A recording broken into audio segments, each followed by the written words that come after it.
tu as peut-être entendu cette nécessité de chercher à l'intérieur de toi et pas à l'extérieur, qu'il y avait en nous toutes les réponses. Tous les courants spirituels l'expriment. Et il se trouve que la Kundalini est, à mon sens, ce trésor qui est caché en nous et qui peut nous aider à trouver beaucoup de réponses à toutes les questions et nous aider à vivre ce qu'on a profondément envie de vivre. Cette énergie, elle est dans ton bassin et lorsque on la stimule, lorsqu'on met en équilibre certaines structures du corps, lorsque les chakras sont suffisamment guéris, nourris, cette énergie peut monter jusque dans ton cerveau et amener toute l'énergie dont ton cerveau a besoin pour fonctionner dans ses 100% de potentiel. Aujourd'hui, il fonctionne à peu près à 10%, comme la majorité des gens. Cette énergie monte dans ton cerveau et permet à toutes les cellules de ton cerveau de se connecter et d'émaner leur potentiel. Ça se passe de deux façons. En gros, d'abord au niveau du champ électromagnétique de ton cerveau et des glandes, deux glandes dans ton cerveau, la glande pituitaire et la glande pinéale.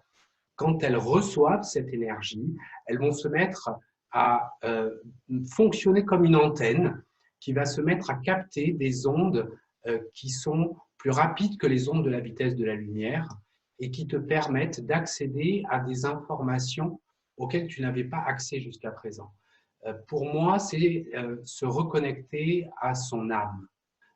Du coup, à qu'est-ce que je fais ici, quelle est ma place et comment je peux créer dans ce monde en harmonie avec qui je suis profondément. Et la deuxième chose, c'est qu'elle se met à sécréter de nouvelles hormones grâce à cette stimulation, avec par exemple l'ocytocine, qui est une hormone qui permet aux vaisseaux sanguins du cœur notamment de se dilater et qui amène des sensations d'amour d'une très grande ampleur. Et une autre hormone comme la DMT, qui est un psychotrope ou le psychotrope le plus puissant que l'être humain connaisse. Là, je te livre toutes les informations qui sont scientifiquement démontrées aujourd'hui par les neurosciences et notamment par un Américain, Joe Dispenza, qui travaille avec la Kundalini, avec cette respiration et qui a pu observer tous les effets de cette respiration au niveau du cerveau.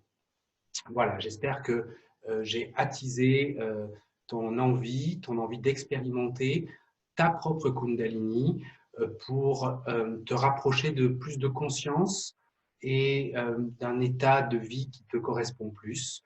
Il y a une vidéo sur ma page d'accueil qui dure 50 minutes et qui te donnera beaucoup plus de détails si tu en as besoin sur cette Kundalini.